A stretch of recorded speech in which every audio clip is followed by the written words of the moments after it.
The air was heavy with the smell of pine and damp earth when we heard it. A low, steady roar coming from somewhere beyond the thicket. At first, we thought it was the wind pushing through the canyon, but the rhythm was too constant, too powerful. Water. Rushing water. We'd been following a faint game trail that had long since vanished, our boots crunching through dry leaves and snagging on brambles when that sound stirred our curiosity. None of our maps showed a creek or a fall in this area, and I'd hiked these hills enough to know the main waterways. This was something hidden, something secret. We looked at each other, grins spreading across dirt-smudged faces. Without a word, the group pushed forward, branches clawing at sleeves, thorny vines tugging at pant legs. The underbrush grew denser, rocks jutted from the slope like jagged teeth, and every step was a small battle against the terrain. Still, the sound grew louder, echoing in bursts that teased us onward. Sweat trickled down my back, mixing with the dust of the trail, but the promise of discovery pulled us like a magnet. Then the brush gave way. We stepped through a curtain of green, and there it was. A waterfall tumbling down a sheer wall of stone, spilling into a pool so clear you could see the smooth, pale rocks at its bottom. Sunlight pierced through the canopy, striking the surface and scattering diamonds of light across the water. Ferns and moss clung to the rocks, painting the hidden grotto in deep, living green. For a moment, none of us spoke. The only sound was the thunder of the falls, the hiss of spray misting the air, and the pounding of our hearts at the sight of something no map had ever promised. One of the younger hikers laughed, a sound of pure wonder, and tossed his pack aside. He kicked off his boots and waded in up to his knees, yelping at the cold. The rest of us followed slowly, drawn as if we'd stumbled into another world, one untouched by footsteps. It felt like we'd uncovered a secret meant only for us, a hidden treasure lying just beyond where most dared to wander. We didn't linger on the shore for long. Curiosity has a way of tugging you further in. The pool beckoned with its glassy surface, but we soon realised it was far deeper than it looked. The boy who had first waded in tried to go farther, only to sink suddenly past his waist with a startled yelp. He scrambled back toward the shallows, dripping and laughing nervously, while the rest of us peered into the water.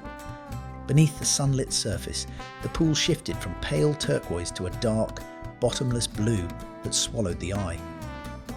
It wasn't just a pond, it was a hidden basin carved by years of water pounding down from above. We set our packs in a dry patch beneath a leaning cedar and let ourselves settle into the discovery. The roar of the falls filled the air like a living heartbeat, so loud that conversation turned to gestures and laughter more than words. A cool mist floated around us, clinging to our hair and skin, and after the sweat and dust of the trail, it felt like a blessing. I cupped my hands in the water and drank. It was icy, pure, and sweeter than anything from a bottle. Somebody suggested climbing closer to the waterfall itself. The rocks at its base gleamed slick with spray, but there were handholds enough for the determined. One by one, we crept along the ledge, clinging to mossy stone, the thunder growing so loud it rattled in our chests. The mist turned into a stinging rain as we edged behind the curtain of falling water. And there we found something even stranger, a small cavern hidden in the rock wall, its entrance veiled by the rushing stream. Inside, the sound dulled to a muffled rumble. The space was no bigger than a room, with a low ceiling and damp stone walls that glistened in the half-light. We crouched together, staring out at the cascade through the watery curtain, amazed at the sudden shelter. It felt like we'd stepped into the bones of the earth, a place rarely seen, rarely touched.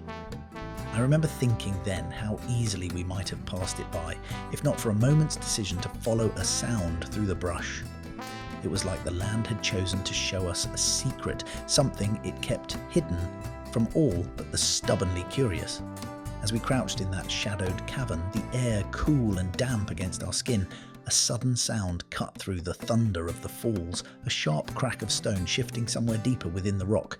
At first, we froze, unsure if it was imagination or the echo of water. But then came another, louder, like the splinter of a tree limb in winter. Instinctively, we exchanged uneasy glances. None of us wanted to admit it, but the thought was clear. Caves are living things, and sometimes they don't take kindly to visitors. The youngest of our group, a wiry fellow named Nate, tried to break the tension with a laugh. "Relax," he said, though his voice was thinner than usual. "It's probably just rocks settling." He tapped the wall beside him. "This place has been here forever." Still, the way his knuckles brushed the slick stone seemed more nervous than confident. Just then, a gust of wind funneled through the curtain of water, carrying the sharp scent of wet earth and cedar. It made the falling sheet sway like a living veil, letting more light spill into the cavern. In that brief gleam, I noticed something carved into the stone near the floor, shallow grooves half hidden beneath moss. They weren't natural, too straight, too deliberate. We crowded closer, brushing away slime with the edges of our sleeves. The marks formed rough lines, almost symbols. Some looked like arrows, others like half-faded letters, though none we could easily read. "Could be from old loggers," someone murmured, but the thought didn't sit right. The place was too remote, too well hidden. Why would anyone carve here, behind a waterfall where no map marked a trail? The longer we studied it, the quieter we became. Even the waterfall's roar seemed distant compared to the sudden hush that settled over us. It wasn't fear, exactly, but the kind of stillness that comes when you realise you've stumbled onto something older than your own story, something that doesn't quite belong to you. We lingered only a few minutes longer before one of us suggested retreating back into the sunlight. The cavern was wondrous, yes, but the mystery of those carvings and the uneasy groan of shifting stone left us restless. As we slipped out behind the waterfall and into the open air, the sunlight felt warmer, sharper, as though we'd left behind a secret best kept in the shadows. Back in the sunlight, the mood lifted almost instantly. The roar of the falls drowned out our uneasy thoughts, and the spray felt like cool laughter against our skin.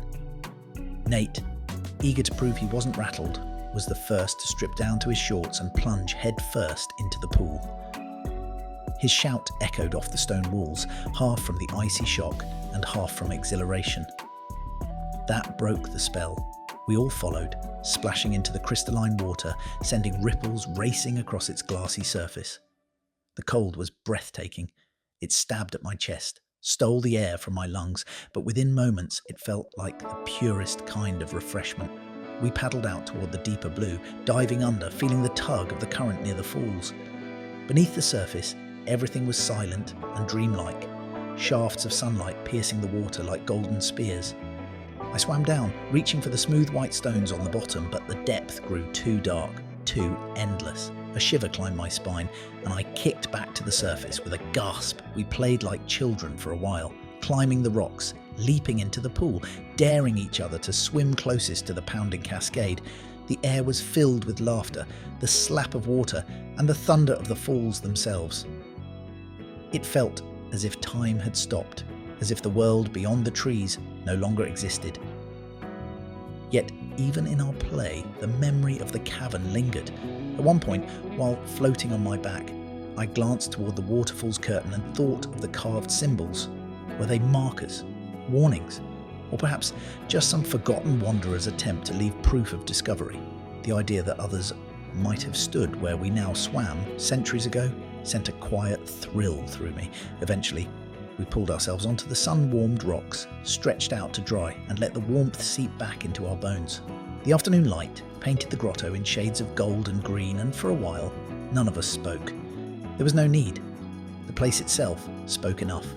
Of hidden wonders, of secrets whispered by water and stone. Still, I knew as I watched the shadows lengthen that this wasn't just another swimming hole we'd stumbled across.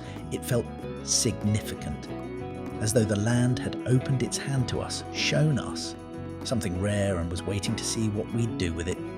We lingered there until the shadows of the trees stretched long across the pool, the air cooling as the day began its slow surrender. None of us wanted to leave, but the trail back would be rough, and darkness in those woods was no friend to travellers. Reluctantly, we gathered our packs, stealing one last look at the waterfall. Its steady roar seemed almost like a farewell, or maybe a reminder that it had been there long before us and would remain long after. As we shouldered our gear, Nate asked the question hanging unspoken between us.